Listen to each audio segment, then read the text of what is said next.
اعوذ باللہ من الشیطان الرجیم بسم اللہ الرحمن الرحیم سبحانک لا علم لنا الا ما علمتنا انک انت العلیم الحکیم۔ قربانی کی دن قریب ہے۔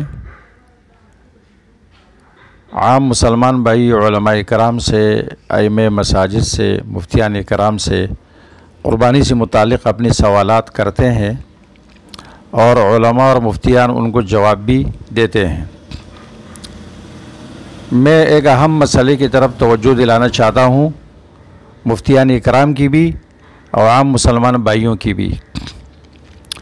وہ اہم مسئلہ یہ ہے کہ جہاں ایک مسلمان بھائی علماء سے مسائل دریافت کرتے ہیں قربانی کے متعلق، اور ایک مفتی، ایک مسجد کے امام ان کی رہنمائی کرتے ہیں اور یہ بیان کرتا ہے کہ قربانی کس پر واجب ہے، کس پر واجب نہیں ہے، قربانی کے لیے کیا شرائط ہے، قربانی کا جانور کتنے عیوب سے پاک ہونا چاہیے وغیرہ ذالک۔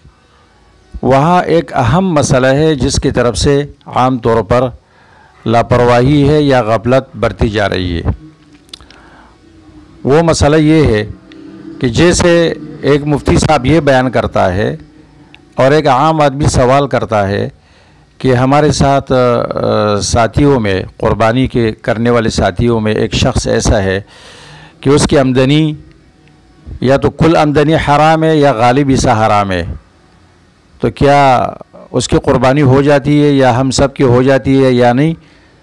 تو ایک عالم و مفتی کی طرف سے اس کو یہ جواب ملتا ہے کہ ایسا شخص جس کی کل آمدنی حرام ہو، سود کی ہو، حرام ہو یا غالب حرام ہو، تو اس کی بھی قربانی نہیں ہوتی اور اس کے ساتھیوں میں سے بھی کسی کی نہیں ہوتی۔ تو جب حرام مال والے کی قربانی نہیں ہوتی، اس کے ساتھ قربانی کرنے والوں کی بھی قربانی نہیں ہوتی، تو اگر ایک شخص مشرک ہے، اس کے عقیدے میں شرک ہے، تو اس کی بھی قربانی نہیں ہوتی، اور وہ جس میں شریک ہے، جس پارٹی میں شریک ہے، ان کی بھی قربانی نہیں ہوئی۔ اس لیے کہ شرک یہ سود سے اور حرام سے بھی بڑھ کر گناہ ہے۔ ان الشرک لظلم عظیم۔ اب سوال یہ ہے کہ مشرک کون سا شخص ہوگا اور اس کا معیار کیا ہے؟ وہ معیار بالکل ظاہر باہر ہے، اور اس کے سمجھنے کے لیے ہمیں کسی مسلک کی طرف نہیں جانا پڑے گا، بلکہ ہمیں قرآن کریم کی طرف جانا پڑے گا۔ وہ یہ ہے کہ جو شخص رسول اللہ صلی اللہ علیہ وسلم کے زمانے میں جن عقائد کی وجہ سے مشرک تھا، ان عقائد کی وجہ سے آج بھی وہ مشرک ہوگا، اس کا کوئی بھی نام ہو اور کسی بھی مسلک سے ان کا تعلق ہو۔ لیکن معیار مشرکین مکہ ہے کہ مشرکین مکہ مشرک تھے کس بنیاد پر، ان کے عقائد کیا تھے۔ جب ہم اور آپ اس میں غور کریں گے، قرآن کریم سے وہ معلوم کریں گے، تو پتہ چل جائے گا کہ مشرک کون ہے۔ مشرکین مکہ اللہ کو مانتے تھے، اللہ کی وجود کے قائل تھے، اس بات کے قائل تھے کہ زمین آسمان اللہ نے پیدا کیے ہیں، بارش اللہ برساتے ہیں، نباتات اللہ اگاتے ہیں، اور تمام امور کا مدبر ہے، عرش عظیم کا مالک ہے، آسمانوں و زمین کا رب ہے، اور الہ اکبر وہی ہے۔ اس کے ساتھ پھر مشرکین مکہ یہ عقیدہ رکھتے تھے کہ اللہ ایک ہے، الہ ایک نہیں ہے، حاجت روا، مشکل کشا، کام بنانے والا، بگڑی بنانے والا یہ ایک نہیں ہے۔ اجعل الآلہۃ الہا واحدا ان ھذا لشیء عجاب۔ مشرکین مکہ یہ عقیدہ رکھتے تھے کہ ہم براہ راست اللہ کی عبادت نہیں کر سکتے، ہم اپنے ان بتوں کی عبادت کریں گے جو کہ نیک صالح لوگوں کی ہے،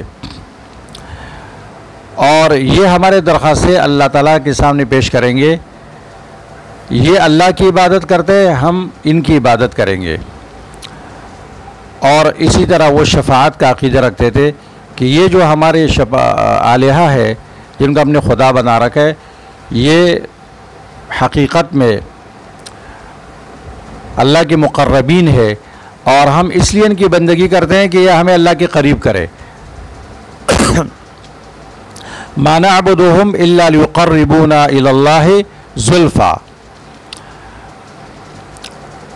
تو اس تناظر میں جب ہم دیکھتے ہیں تو بہت سارے ایسے لوگ جو کلمہ پڑھتے ہیں، ان کا تعلق کسی بھی مسلک کے ساتھ ہو سکتا ہے، کلمہ پڑھتے ہیں، نماز پڑھتے ہیں، حج کرتے ہیں، روزہ رکھتے ہیں۔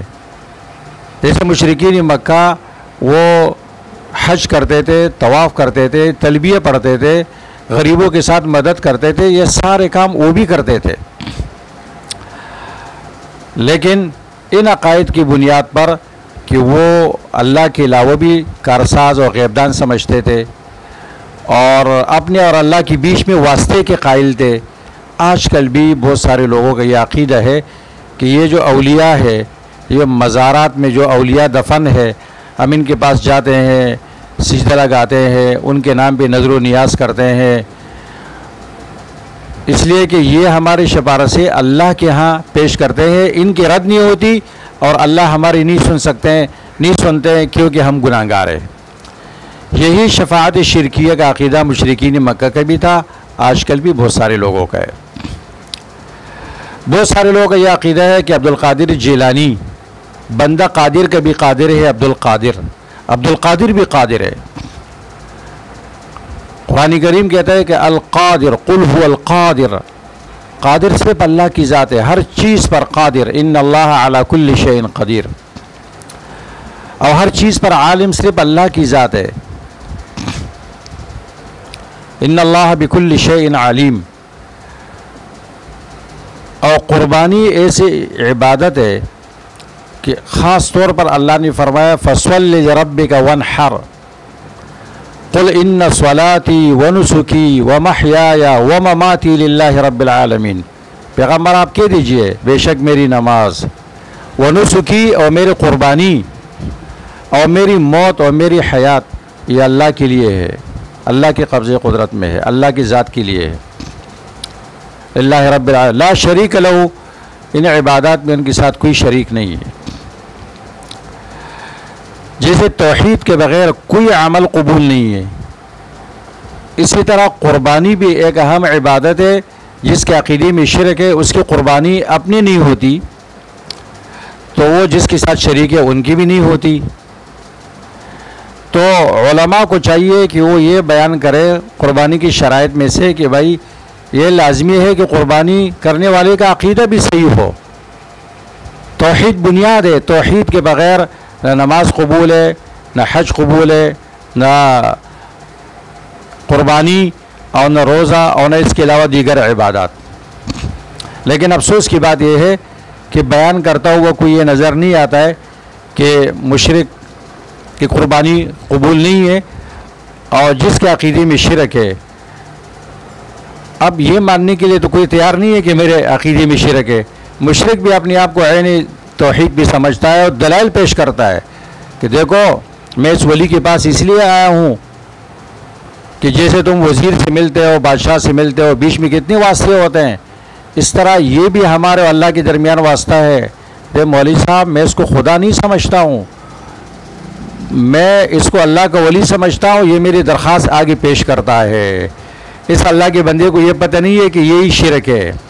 آیت الکرسی میں کس بات کی تعلیم ہے؟ من ذا الذی یشفع عنده الا باذنہ۔ شفاعت تو ایک آخرت میں ہوگی، موحد کے لیے ہوگی۔